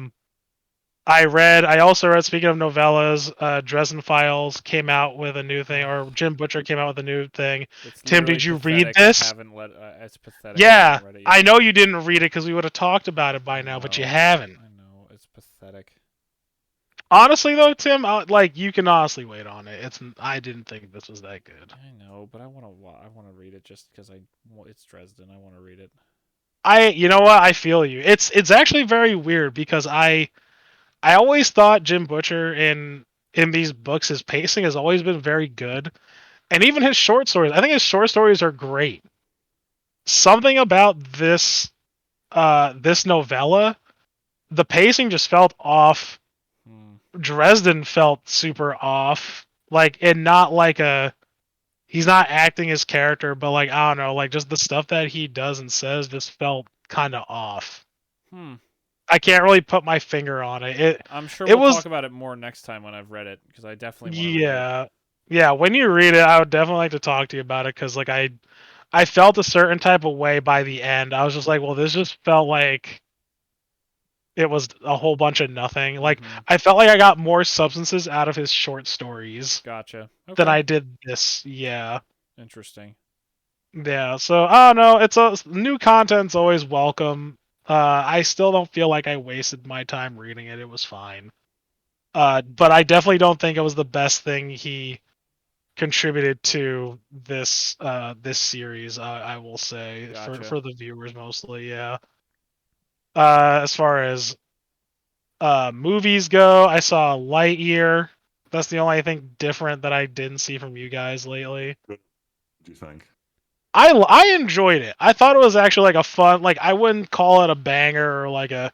I think I gave it like a 3.5 actually, out of 5 on Letterboxd. Yeah, you did. Yeah. Oh, there we go. Tim's on it. I was Yeah. I looking was at like, Letterbox while you guys were talking. there we go. Yeah. I don't think it was a stellar movie, but I don't think it was bad. I thought it was like a fun, like, oh, this is a Lightyear thing. And I also like, so it's canon. I had no idea about this, but at the beginning of the movie it says back in 1996, a movie came out that like made Andy want to buy a Buzz Lightyear toy, and this was that movie. Mm-hmm. I was like, oh, that's actually pretty dope. So like the movie is supposed to be the movie that the toys in Toy Story were based off of. Uh, as far as games go, I started playing Deep Rock Galactic, kind of. Escape from Tarkov, both fun games. I'm still like balls deep in Mass Effect 3. I've been like Oh trickling only yeah. because I've been I just haven't been home. Or I've been doing stuff. I've been away. Is So Deep Rock good? My old Counter Strike group was always playing it, so I'm curious. yo, I like Deep Rock. If you get Deep Rock Galactic, I'd love to play it with you. Actually, I'd have to watch it. I've heard it the name for years. I just don't know what it is. do you so you know the premise by chance, Freeman? No. No, not at all. I know nothing about this. So you play as space dwarves who work for this mining company, Oh my goodness. and you get launched at this giant asteroid, and basically the whole point of the game is you go in and you have to mine for resources and you have to get out without dying, This and you game's have different aesthetic looks objectives. wild. What? This game's aesthetic looks wild. Yeah, it's super cool. Like your dwarves, you get loaded onto this like space drill, and you drill to this designated part of the asteroid, you mine stuff, and then you bounce. It's, It's a lot of fun. I would like to play this. If you guys consider getting it, I picked it up when it was on sale for like $10. Totally worth yeah, it. it's like 30. I feel like this could be our next group Let's Play. Man, fuck you. I'm trying to play. I'm still playing Ready or Not, waiting for you guys. When I have an Okay, office Oh, again, we will absolutely record once, it. yeah, once that game releases. Man, I'm joking. please. I'm joking. I'm joking. God damn it. I just want to play Ready or Not with more people. Like I love that. once we got the yes from Tim, I'll go and buy it because I'm only gonna play with you guys As most soon likely. as I have my office again, I want to do it. Fine. So I did also I've been playing that too lately with Aiden and our other buddy Griff. Hmm. So that's been fun. Aiden says hi, by the way. I forgot to mention that. Oh yeah. Listeners, Forgot. that hi was to you as well. Yeah, the hi was to you as well, actually. Actually. All right. Are Actually. we able to make it under 5 minutes? We're Yeah, we're almost gonna make there. it under 5 minutes. I'm not gonna listen. I'm No, not gonna it's go on okay. about Resident Evil. I I'm not. I Yeah, 4 minutes and promise. 50 seconds. Go on about Resident Resident Evil. Evil. Resident Evil. So this is a preemptive thing. I'm talking about this for a few reasons. So the Resident Evil show came out on Netflix. Everybody knows that I love Resident Evil. I have a problem. I know. But I had to give it a watch, right? I just finished episode 5. I'm trying to finish it before Saturday because my buddy who is trying to get his YouTube up and running. I don't know. Actually, I didn't ask him this. I feel like it's a very important question, but he just came to the Discord one day. He's like, so who's played Resident Evil or who's very knowledgeable about Resident Evil games? And everybody threw me under the bus for that. And I was like, of course. And he's like, oh, perfect. You also do your podcast. right? And I'm like, yeah. He's like, oh, you're literally Uh-oh. perfect for this. So I'm like, awesome.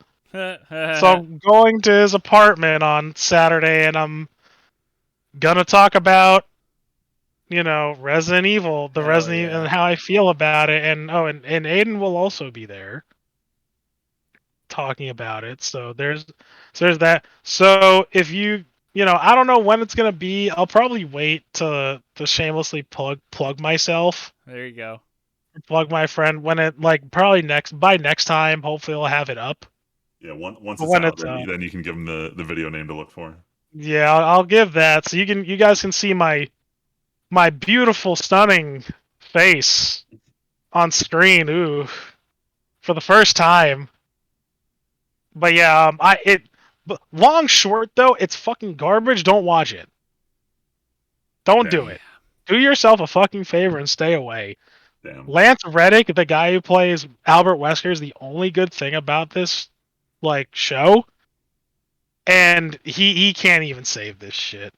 It's it's targeted towards a much younger audience, and I don't think like I could literally go on about it, but I'm just summarizing how I feel about it. It it's definitely geared towards like a more like current audience, and I don't believe that they're using the IP well. But it's probably gonna make people like check out Resident Evil more though. So whatever. So that's my very very short rant. I plan on talking about this for about like I don't know a fucking hour or so on Saturday. There So you go. yeah, so for people who want to hear my whole kind of like deep dive and probably something else, stay tuned for that, and I'll let you know. Absolutely. But And until with next that, time, no. yeah. No, with that, we have finally finished. Oh, God, how many things was this? This was at least 15 3 items, weeks if worth. not almost 20 things worth of watched and played shit. But Actually, we no, got through it. What, five weeks to our last episode? This is 5 weeks worth of shit Yeah. in one go. Yeah, that's a lot. But like I said, for next time, hopefully I will finally be, after months, moved into my office on my real computer again. And able to start playing games and stuff again, and we'll see where everything goes from then. But obviously it's been an inconsistent time. There's been a lot of stuff going on in my personal life, working on at my house and everything like that, so I apologize for us delaying the podcast so many weeks, but it is How what it could is. you, Tim, having a family and I shit? know this is the world we live in now, but there's gonna be videos coming back. We're gonna do Ready or Not. We're gonna do it. Ready or Not. Well, I've been ready, so I'm the not rest of ready. y'all must be not. I'm gonna buy it once I have my office. We're gonna play it. So, but until that time, my name is Timpedia, I'm Friedman. Just Tyler. and we'll catch you guys next time. Thanks for listening.